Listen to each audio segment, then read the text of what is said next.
Hi అండి. తెలంగాణ రాష్ట్రంలో కొత్త రేషన్ కార్డులు అప్లై చేసుకోవాలని చాలామంది లబ్ధిదారులు అయితే ఎదురు చూస్తున్నారు. వారికైతే కాంగ్రెస్ ప్రభుత్వం అయితే అవకాశం అయితే ఇచ్చింది. ఈ నెల 28 తారీఖు నుంచి అయితే ఈ కొత్త రేషన్ కార్డులకు అప్లై చేసుకోవచ్చని మంత్రి శ్రీధర్ బాబు అయితే తెలియజేయడం జరిగింది. దీనికి సంబంధించి పూర్తి డీటెయిల్స్ అయితే తెలుసుకుందాం.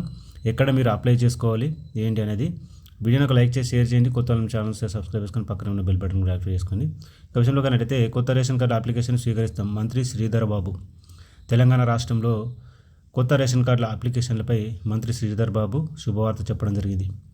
ఈ నెల 28 తారీఖు నుంచి ప్రజాపాలన గ్రామ సభల్లో రేషన్ కార్డుల అప్లికేషన్లు కూడా తీసుకునేందుకు ఏర్పాటు చేస్తున్నామని మంత్రి తెలియజేశారు.